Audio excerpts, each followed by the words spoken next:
Você está acompanhando agora o programa Respondendo sobre as Escrituras. Dúvidas não são mais desculpas para conhecer a palavra de Deus.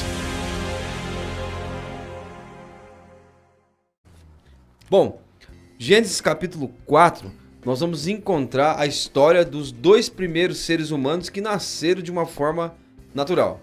E nasceram pecadores, porque tanto Abel quanto Caim nasceram após a queda da humanidade. Agora eles nasceram com uma natureza pecaminosa, nasceram caídos e herdaram o seu pecado do seu pai e da sua mãe. Então, o filho mais velho foi Caim, conforme o texto diz no capítulo 4, versículo 1. Conheceu Adão a Eva, sua mulher, e ela concebeu e teve a Caim. E disse, alcancei do Senhor um homem. Versículo 2. Tornou a dar à luz e teve Abel, seu irmão. Abel foi pastor de ovelhas e Caim, lavrador da terra. Ao cabo de uns dias, Caim, do fruto da terra, trouxe uma oferta ao Senhor. Abel também trouxe dos primogênitos das suas ovelhas e da sua gordura. Atentou o Senhor para Abel e para a sua oferta, mas para Caim e para a sua oferta não atentou. Existe uma tradução que diz, agradou-se o Senhor de Abel e da sua oferta, e mais para Caim e o Senhor e para a sua oferta ele não se agradou. Irou-se Caim fortemente e descaiu-lhe o semblante. Bom, até aqui depois nós podemos ler os demais versículos. Agora, Abel e Caim, os primeiros filhos de Adão e Eva, eles aparentemente já eram pessoas crescidas, já eram, vamos dizer, jovens no mínimo, porque eles eram responsáveis por si mesmos. Eles trouxeram uma oferta a Deus. E o que Caim queria com a sua oferta? E o que Abel queria com a sua oferta? Eles queriam a aceitação. Tanto Caim quanto Abel queriam ser aceitos por Deus. E eles não poderiam se aproximar da presença de Deus sem uma oferta. E com quem, Rafael? Eles aprenderam a necessidade de trazer uma oferta. É muito provável que Adão e Eva, aprendendo, né, com o próprio Deus, aquele princípio de substituição que vemos ali em Gênesis, no capítulo 3, no verso 21. Então é muito provável que Adão e Eva ensinou para os seus filhos. Um detalhe importante que a gente não pode deixar de falar aqui é que muitos opositores ao Evangelho de Deus vão afirmar que, como que Caim e Abel ali, as primeiras pessoas da terra, depois nós vamos ver aqui no decorrer do texto, né, que Caim ele sai ali da terra e casa, né? É muito provável que nesse momento já havia, né, várias pessoas da terra. Caim e Abel provavelmente são os primeiros filhos de Adão e Eva, mas eles tiveram vários filhos, então a terra já estava bastante povoada, tá certo? Então acho que é importante a gente falar isso aqui, não é verdade? Isso. Então, esse princípio de substituição que nós vimos nos estudos passados, é muito provável que Adão e Eva ensinou para seus filhos. Então é por isso que nós estamos lendo aqui, que eles vão então ofertar, né, algo aqui para Deus. E nós vamos tratar disso agora no decorrer deste programa. Então, o que eles queriam? Tanto Caim quanto Abel queriam a aceitação. O interessante é que nós invertemos a coisa. Muita gente fala assim, você quer aceitar Jesus, não é? Uhum. Como se Jesus precisasse de aceitação. Uhum. Na verdade, quem precisa de aceitação na presença de Deus somos nós. Nós é que precisamos ser aceitos e não Deus. Ou seja, se nós não conseguimos ser aceitos na presença de Deus por intermédio de um sacrifício de mediação, nós estamos perdidos. E Deus não. Então, a necessidade é nossa. Uhum. E tanto Caim, tanto Abel necessitavam de aceitação. E isso mostra que os dois estavam na mesmíssima situação. Eles estavam longe de Deus. E um princípio que nós aprendemos aqui é o seguinte. Adão não poderia ofertar por Caim e nem por Abel. Tanto Caim quanto Abel precisavam ofertar por si mesmo. Uhum. Isso demonstra que a salvação e a questão do meu pecado para com Deus é individual. Isso nos ensina a não olhar para os outros, que muitas vezes existem pessoas que olham para os outros, né? E justificam até suas falhas nos outros. Não é assim. Cada um dará conta de si mesmo. Caim foi dar conta de si. Abel também foi dar conta de si mesmo. Então, como o Rafael falou, eles aprenderam com seus pais, né, sobre a necessidade de uma oferta. E quando você aprende, né, sobre a necessidade de uma oferta, é claro que Adão e Eva explicou o que havia acontecido. Antes não tinha necessidade de oferta, agora tem. Caim e Abel nasceram mortos espiritualmente, não tendo comunhão com Deus e precisavam de um sacrifício de mediação para serem aceitos. Agora, eu acredito que foi um dia especial na vida de Caim e de Abel. Um dia em que eles vieram trazer uma oferta a Deus para serem aceitos na sua presença. É o dia em que eles assumiram essa responsabilidade e chegaram ali diante de Deus. O que aconteceu? A Bíblia fala que Caim era lavrador e Abel era pastor de ovelhas. O que aconteceu? Caim pegou do fruto da terra uma oferta a Deus. E Abel pegou das primícias do seu rebanho também um cordeiro, um animal, para fazer uma oferta a Deus. Quando nós lemos esse texto, nós pensamos que existe uma lógica. A lógica é que Caim era lavrador, então ele pegou do fruto da terra. Abel era pastor de ovelhas, então ele levou uma ovelha. Dá a entender que existe essa lógica, mas não existe essa lógica aqui. Não foi por ser lavrador que Caim levou do fruto da terra uma oferta ao Senhor. Também não foi por ser pastor de ovelhas que Abel levou da primícia do seu rebanho um animal para ser sacrificado. Agora, eu gostaria que você pensasse do ponto de vista da estética do sacrifício. O que era mais bonito, Rafael? Você chegar com uma cesta, com uma vasilha ali cheia de frutos colhidos e bonitos, ou você chegar com um animal morto e sangrando? É claro que você apresentar um cesto bonito, cheio de frutos, é muito mais belo, né? Agora você matar um animal cheio de sangue é muito mais feio. E um detalhe aqui importante é que há pessoas que acreditam, né? Porque o texto não é tão claro, mas acreditam que Caim ofereceu os piores frutos da terra. Frutos podres, os piores, não as primícias, mas os piores frutos. Por isso que ele não foi aceito. Já eu, não sei se é a sua ideia também, José Ler, mas eu creio que ele ofereceu os melhores frutos da terra, os mais bonitos, né? Aqueles cestos assim que é até digno de pintura, né? Pra ficar bonito. Então, o texto não diz, mas eu creio que ele está oferecendo as primícias daquilo que ele plantou.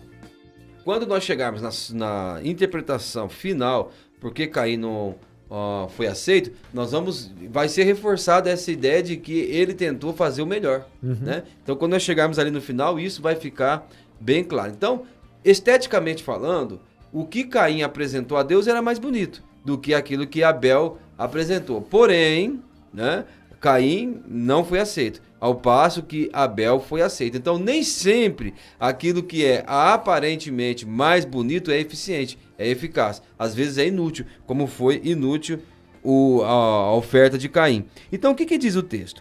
O texto diz assim que Abel, versículo 4, trouxe dos primogênitos do seu rebanho e da sua gordura. Agradou-se o Senhor de Abel e de sua oferta. Ao passo que de Caim, de sua oferta, Deus não se agradou. Então, antes de Deus se agradar da oferta de Abel, ele se agradou do próprio Abel. Então, agradou-se o Senhor de Abel e da sua oferta. E Deus não se agradou de Caim e da sua oferta. Então, antes de Deus não se agradar da oferta de Caim, Deus não se agradou do próprio Caim.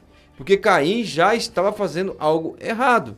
Ele estava fazendo algo que não estava dentro da vontade de Deus. E ele já estava teimando. Então, nós descobrimos aqui que Caim, ele queria ser aceito por Deus do seu jeito, né? Caim queria aceitação, mas ele era teimoso e queria que Deus aceitasse ele do jeito que ele queria ser aceito. É por isso que Deus não se agradou de Caim e também da sua oferta. Eu vou pedir para que o Rafael, lesse para mim o capítulo 3 e o versículo 12 da primeira carta de João. Lá no capítulo 3, versículo 12, vai revelar muitas coisas a respeito de Caim, e isso já no Novo Testamento, né? 1 João, capítulo 3 e versículo 12. O Rafael vai ler para nós.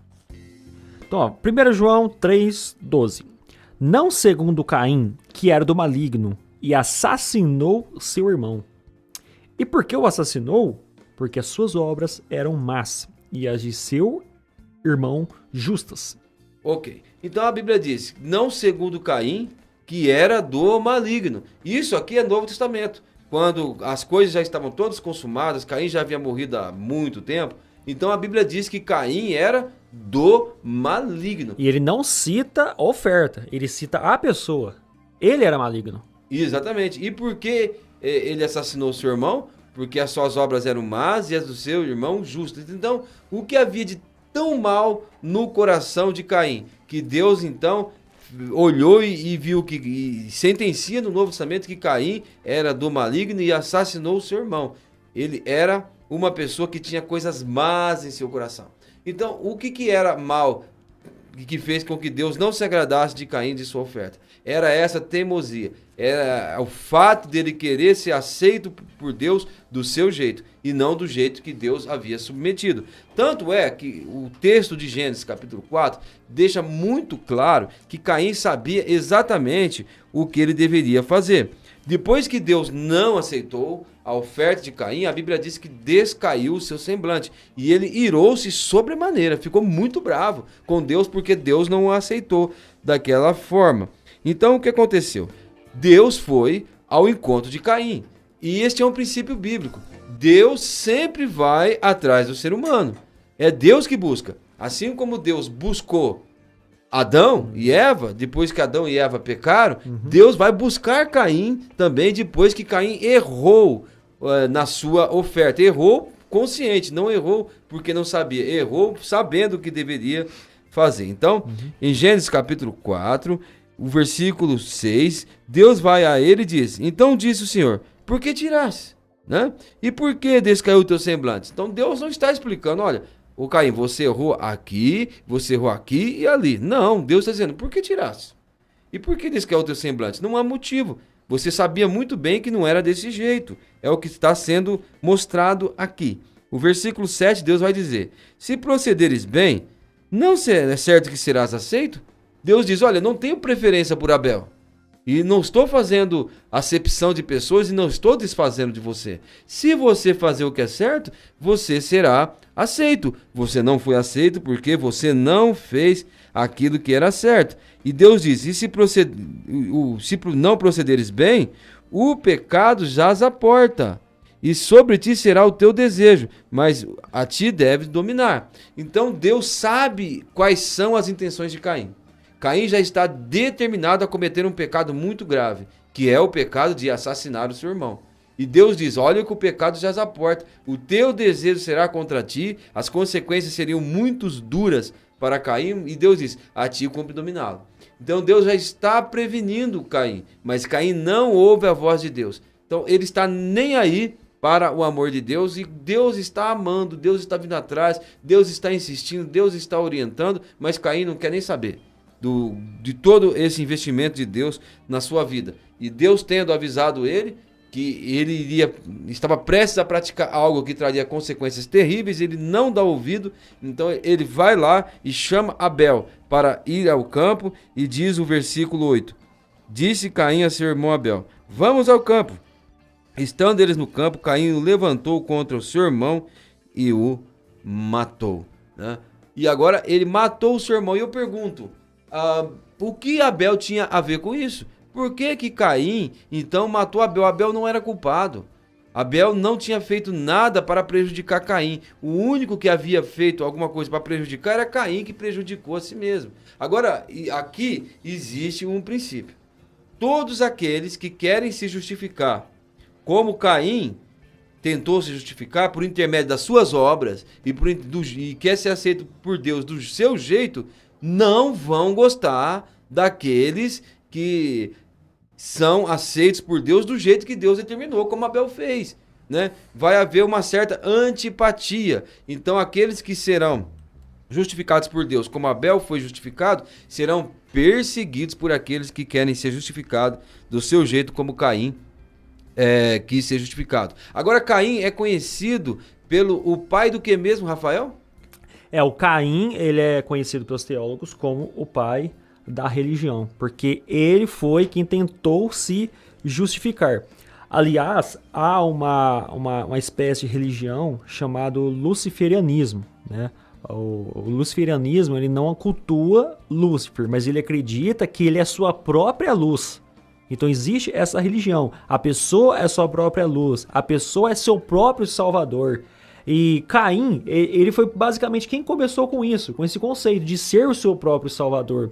Porque a atitude de Caim era má, como nós lemos em 1 João capítulo 3. Ele era uma pessoa maligna. Ele queria se justificar da forma com que ele acreditava que era o correto. Ele não se justificou da forma com que provavelmente seus pais ensinaram, que é através do sacrifício com que Deus ensinou.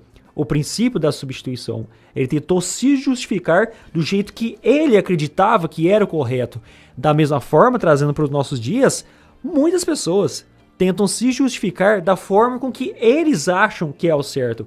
De forma conveniente, não da forma com que Deus ensinou justificação. E José Alder explicou aqui muito bem, disse que Deus buscou Adão e Eva. Lá em Gênesis capítulo 3. Da mesma forma, em Gênesis capítulo 4, Deus buscou o próprio Caim. Ele quis que Caim fosse salvo. E Caim, lógico, ele correu de Deus.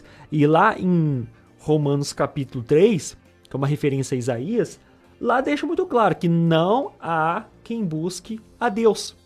Então o ser humano tem que entender isso, que nós não buscamos Deus, é Deus quem busca nós. E nós temos que abrir, né, nosso coração e receber Deus quando Ele está indo atrás de nós. Foi isso que Adão e Eva fez. Adão e Eva entendeu que eles eram pecadores, aceitou, né, o pecado deles. Deus resolveu o problema da nudez através de vestimentas de peles, ensinou para os seus filhos. Abel reconheceu isso. Caim não. Mas vale a pena lembrar o detalhe de que, esteticamente, o sacrifício de Caim era mais bonito. Uhum. Então, hoje, essa história de que você querer ser justificado pelos seus esforços, pelas suas obras, pela sua religiosidade, é esteticamente bonito. E é lógico bonito, né? E é lógico que é o mais bonito, mas na lógica do ser humano, não na lógica de Deus. E as pessoas estão agindo na lógica do homem, como Caim agiu na lógica do homem. Então, depois que Deus veio, avisou Caim, Caim ainda assim teimou e matou o seu irmão, o que acontece? Caim vai buscar Deus? Não. Deus novamente vai buscar Caim. E aqui nós estamos vendo a insistência de Deus para salvar o ser humano. E nós vamos ver que Deus vai insistir muito mais ainda com Caim. Porque após o crime, após o assassinato, veio Deus atrás de Caim e disse o Senhor a Caim, Gênesis 4:9, onde está Abel, seu irmão? Mas é muito igual ao que aconteceu quando Deus foi atrás de Adão. Deus diz, Adão, onde estás? Porque Deus queria que Adão confessasse o que havia feito. Agora Deus vem e ele quer que Caim confesse aquilo que ele fez. E isso mostra uma luta entre Deus e os seres humanos, que existe até hoje. Os seres humanos não querem confessar que estão mortos espiritualmente e que nada podem fazer. Eles ainda insistem, ainda querem mostrar que são capazes de fazer algo. Foi o que Caim fez. Ele ouviu de seus pais que ele estava morto espiritualmente, mas ele quis mostrar que ele era capaz de produzir uma oferta que ia agradar a Deus. Não tendo conseguido, tendo recebido a orientação de Deus, ele continua e insiste na sua teimosia. E como que Caim age diante do amor de Deus para com ele? Veja, ele diz para Deus, responde quando Deus pergunta, onde está Abel, seu irmão? Ele diz, não sei, acaso o Senhor é o tutor do meu irmão? Isso aqui não é uma resposta muito mal educada? Isso aqui é arrogância mesmo, né? Arrogante, mal educado, e ele está se lixando para o interesse de Deus a ele. Ele está dizendo o seguinte, Deus, se o Senhor quiser me aceitar, vai ser do meu jeito. Se o Senhor continuar intransigente, então não tem assunto entre nós. E Deus ali está insistindo. Deus quer que Caim se arrependa e reconheça o que ele fez, né? Então ele diz, quase ser o tutor do meu irmão? Então, versículo 10, Deus diz, que fizeste? A voz do sangue do teu irmão clama desde a terra a mim. Isso fala da justiça de Deus. Deus precisa satisfazer a sua justiça. E a voz do sangue de Abel clamava por justiça. Assim como todos os dias os nossos pecados, eles clamam diante de Deus por justiça. E um dia Deus vai derramar a sua ira sobre todos aqueles que pecaram. Então Deus diz, a voz do sangue do teu irmão clama desde a terra até a mim, e eu tenho que fazer justiça. Mas Deus vai dizer para Caim que se ele já estava perdido e destinado na eternidade à separação eterna de Deus, a coisa ia piorar para ele mesmo aqui na terra, porque o pecado tem consequências eternas e essas consequências são as principais, mas também tem consequências terrenas. O versículo 11 fala: agora maldito és desde a terra, que abriu a sua boca para receber das tuas mãos o sangue do teu irmão. Quando lavrares o solo, não te dará mais a sua força. Fugitivo e errante serás pela terra. Então Deus vem e fala que o castigo que Caim teria era um castigo muito duro. E o que Deus queria com isso? Ele queria alertar Caim que as coisas iam ficar muito ruins para ele. E assim fazer com que Caim se arrependesse. Né? Agora, não é a mesma coisa que Jesus fez e faz quando ele fala a respeito do castigo dos nossos pecados. O que ele quer? Mostrar tanto nas Escrituras as consequências e para onde os nossos pecados estão nos arrastando para a perdição eterna, para o fogo eterno, para o lago de fogo. Jesus está mostrando ali para nós que nós devemos nos arrepender o mais rápido possível. E quando Deus agrava as coisas para Caim, Deus queria que ele se arrependesse. Mas o que acontece? Caim não demonstra nenhum sinal de arrependimento, mas nenhum. E ele vira o assunto acusando Deus de ter feito as coisas ali para prejudicar Caim. Porque olha o que ele diz, versículo 13. Então disse Caim: é maior o meu castigo do que posso suportar. Hoje me lanças da face da terra. Não era Deus que estava lançando, era ele que estava saindo da presença de Deus por causa da sua teimosia. Então hoje me lanças da face da terra, e da tua presença me esconderei. Serei fugitivo e errante pela terra, e qualquer comigo que se encontrar, me matará. O Senhor, porém, lhe disse: portanto, qualquer que matar a Caim, será vingado 7 vezes, e pôs o Senhor um sinal em Caim, para que não o oferisse de morte quem quer que o encontrasse. Agora, eu pergunto a você, Rafael, algo que me intriga bastante. Por que Deus colocou esse sinal em Caim? O que Deus queria? Porque Caim disse: olha, o Senhor me lança da face da terra, serei fugitivo e errante, quem comigo se encontrar me matará. Então Deus colocou um sinal em Caim para que não oferisse de morte aquele que o encontrasse. Por que Deus então colocou esse sinal em Caim e disse que seria vingado 7 vezes? Rafael, o que Deus queria com isso? Bom, há até uma polêmica em relação qual que é a marca de Caim. E a Bíblia não deixa claro. Porque a mensagem principal não é qual é a marca de Caim, mas a mensagem principal é que há uma marca em Caim, independente qual seja, para que ninguém matasse ele, né? A história foi passando de boca em boca, como eu disse no começo aqui do programa, havia várias pessoas já na Terra, e foi passando essa mensagem de que Caim não deveria ser morto para dar tempo dele se arrepender dos seus pecados até a sua morte. Ou seja, essa marca é para que ninguém matasse Caim. E através dele vivendo um tempo, daria para ele se arrepender dos seus pecados. Entender que ele era esse pecador. Entender que ele estava separado de Deus. Por isso que há essa marca na pessoa de Caim. Bom, e eu quero devolver outra pergunta para você. Deus está demonstrando um cuidado muito grande com Caim. E Caim é um homem rebelde, né? E Deus colocou a marca nele para se certificar que Caim iria viver o maior número de anos possível. E eu te pergunto, por que Deus não fez também essa marca em Abel e não avisou Abel? Abel, olha, você me agradou com o seu sacrifício, cuidado que o seu irmão quer te matar. Por que Deus então se importou, aparentemente se importou mais com Caim do que com Abel?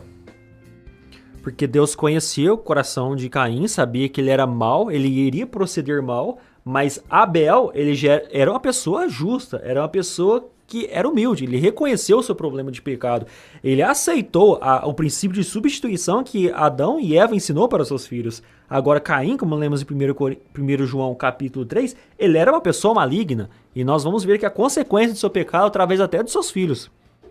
Isso quer dizer então que Deus viu o futuro de Caim. Se ele morresse naquele momento, qual seria o futuro dele? A perdição. E Deus viu também o futuro de Abel. Se Abel morresse, né, Abel seria salvo e Abel ia para junto de Deus. Então Deus viu, olha, O máximo que pode acontecer com Abel é vir para cá, né? É vir para cá, estar comigo e ser abençoado. Agora, Caim não. Se ele morrer, então Caim será lançado no inferno, será lançado na perdição. É por isso que Deus, então, colocou esse sinal em Caim e não se preocupou, porque Abel já estava salvo. Eu posso fazer uma leitura aqui, cortando um pouquinho você, Sim, José fique à Alberto, vontade. lá em Hebreus capítulo 11, quando vai falar da fé de Abel. Porque a gente falou que Abel tinha fé, mas a Exato. gente não mostrou o texto. Lá em Hebreus capítulo 11, fala assim, ó: pela fé, Abel ofereceu a Deus mais excelente sacrifício do que Caim, pelo qual obteve testemunho de ser justo, tendo a aprovação de Deus quanto às suas ofertas. Por meio dela, também mesmo depois de morto, ainda fala.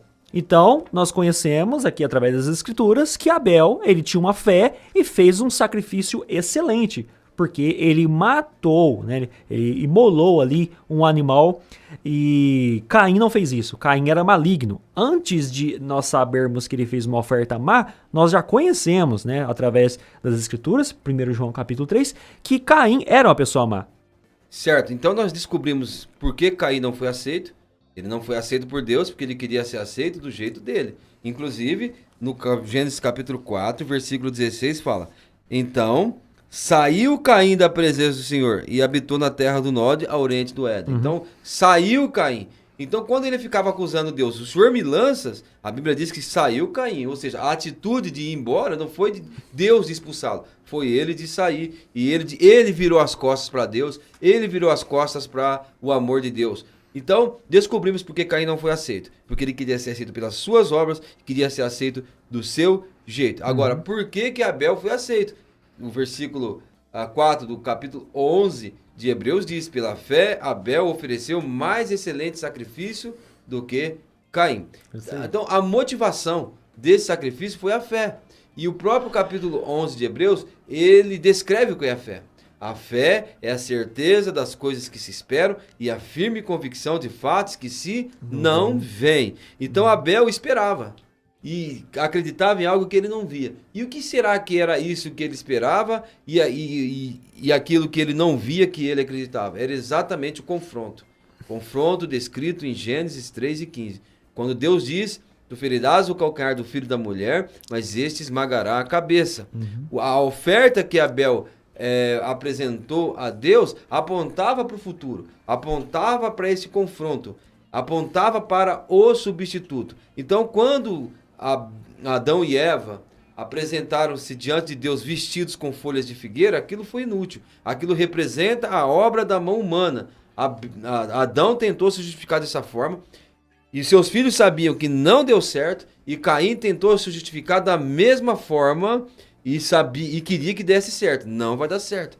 Adão tentou com as suas obras e foi inútil. Caim tentou com as suas obras e foi inútil. E se você estiver tentando se justificar por meio das suas obras, será absolutamente inútil. Porque Isaías, capítulo 64, versículo 6 diz: todos nós somos como imundo e todos os nossos atos de justiça são como um trapo de imundícia.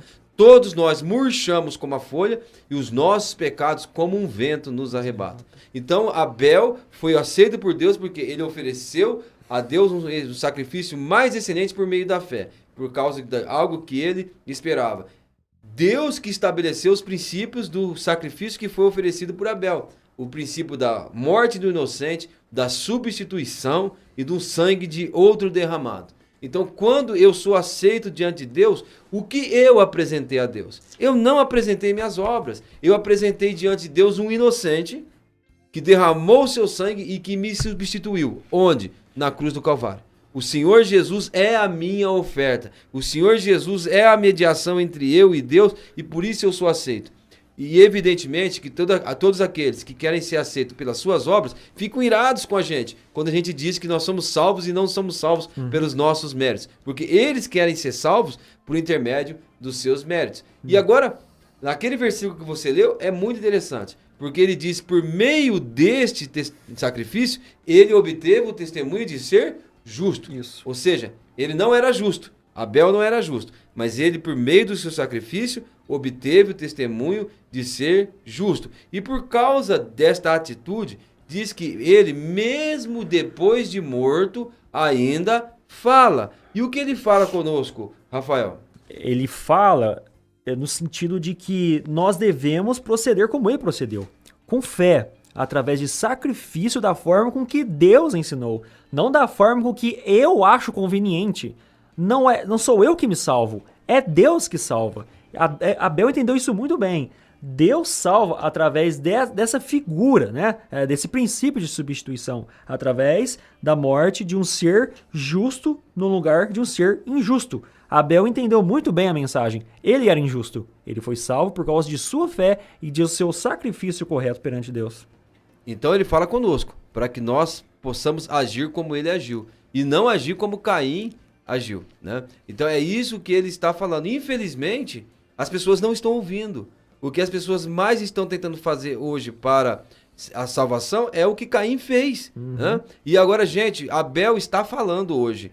Nós não sabemos quem irá ouvir essa mensagem, em que lugar essa mensagem vai chegar, mas Abel está falando com você.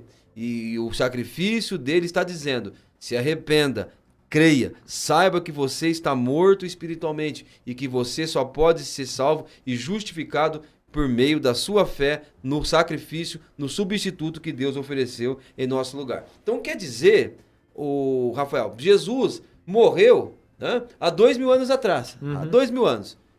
E essas pessoas, elas foram justificadas antes de Jesus nascer, mas de que forma eles foram justificados antes de Jesus nascer? Primeiramente através da fé, é claro, porque sem a fé nessa salvação não há condições de haver salvação, é claro. E segundo, o sacrifício deve ser feito de forma correta. Quem salva é Deus. Quem preparou a salvação foi Deus. O cordeiro foi morto antes da fundação do mundo. Precisava dessa substituição, desse princípio de que um ser justo deve morrer no lugar do injusto.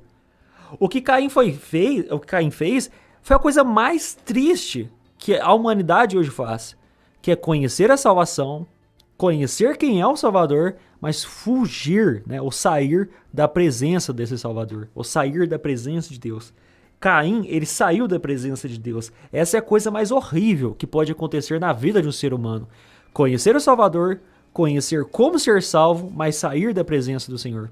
Então, aqueles que viveram no Velho Testamento e tinham fé e tinham certeza das coisas que não se viam e a firme convicção e tinham convicção em coisas que eles esperavam, isso quer dizer que eles foram salvos olhando para frente, olhando o dia em que o Cordeiro fosse morto, olhando o dia em que o Cordeiro viesse ao mundo e pagaria os seus pecados. Então eles olhavam lá para frente. O que acontece? Nós hoje olhamos para trás, mas todos nós olhamos para um momento. Tanto os que viveram antes de Cristo, tanto aqueles que vivem agora. Então todos nós olhamos para um momento. Para eles estava na frente, para nós está no passado. Mas olhamos para a cruz. Isso. E ali na cruz nós temos a nossa redenção. Abel teve os seus pecados sacrificados, os seus pecados justificados, não naquele cordeiro. Aquele cordeiro é uma sombra, não naquele animal que ele apresentou, mas o Cordeiro de Deus que levou o pecado de Abel e que leva os nossos pecados também, o Senhor Jesus Cristo. Agora nós vemos uma sequência, né, de provas de que Caim realmente ele era mau. Ele era realmente maligno. Nós vamos ver agora algumas informações. No versículo 7, coabitou Caim com sua mulher, ela concebeu e deu à luz a Enoque. Olha o que Caim fez. Caim edificou uma cidade e chamou de Enoque. Quando Adão coabitou com Eva e teve seus filhos, ele louvou a Deus. Eles louvaram a Deus. Isso está lá no capítulo 4, verso 1. Coabitou o homem com Eva, sua mulher, né? Essa concebeu, deu à luz a Caim. Então disse, adquiri um varão com auxílio do Senhor. Eles louvaram a Deus porque tiveram filhos. Caim fez o contrário. Ele não louvou a Deus. Ele louvou a ele, como se ele estivesse se exaltando, construindo ali uma cidade, edificando uma cidade, né? E colocando a cidade com o nome do filho dele, que é Enoque. E continua aqui uma exaltação própria, né? O nome de seu filho. A Enoque nasceu-lhe Irade, Irade gerou Meujael, Meujael Metuael, Metuael a Lameque. Lameque, que agora já é a descendente de Caim, ele tomou para si 2 esposas. Né? Isso contrariando o princípio do casamento ali, né? No começo de Gênesis, quando Adão e Eva eles se tornaram uma só carne. Agora, a descendência de Caim, ele teve agora 2 esposas. O nome de uma era Ada e outra chamava Zilá. Ada deu luz a Jabal, essa foi pais do que habitavam em tendas que possuem gado. Agora nós vamos ver o que aconteceu com essa pessoa aqui, ó. Verso 22.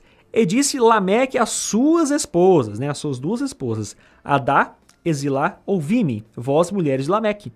Escutai o que passo a dizer-vos. Matei um homem, porque ele me feriu, e um rapaz, porque me pisou. 7 vezes se tornará a vingança de Caim, e de Lameque, porém, 70 vezes 7.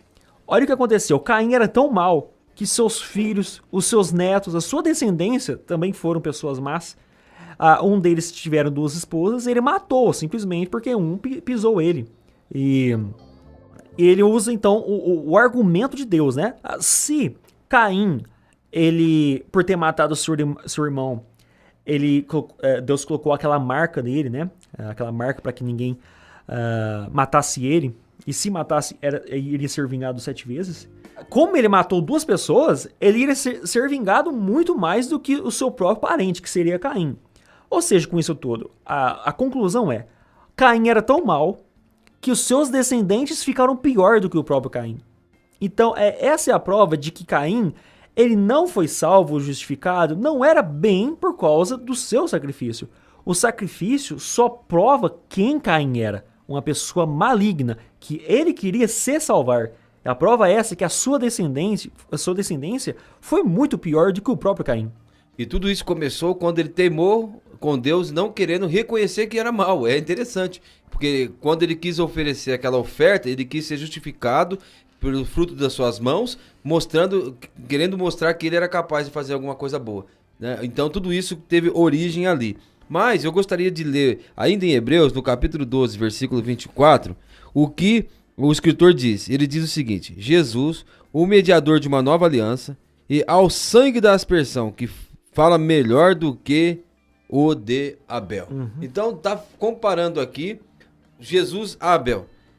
E nós lembramos que quando Caim matou Abel, Deus veio e disse: olha, Caim, o sangue do teu irmão clama da terra até a mim. Então o sangue de Abel clamava por justiça, clamava por satisfação da punição do pecado.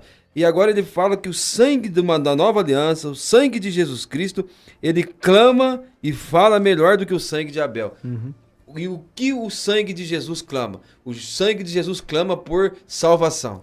O sangue de Jesus é que me santifica. E quando o sangue de Jesus clama e eu creio no Senhor Jesus como meu substituto, o sangue de Jesus diz que eu estou justificado uma vez para sempre, porque Jesus, o santo, inculpável, separado dos pecadores e feito mais sublime do que os céus, foi derramado em meu favor. E por isso eu posso estar salvo e salvo para sempre, independentemente das minhas obras. Porque a salvação não vem por intermédio de obras. E graças a Deus, glórias ao seu nome, pelo fato do sangue do Senhor Jesus clamar melhor do que Abel. Clamar por salvação, clamar por redenção e clamar por misericórdia.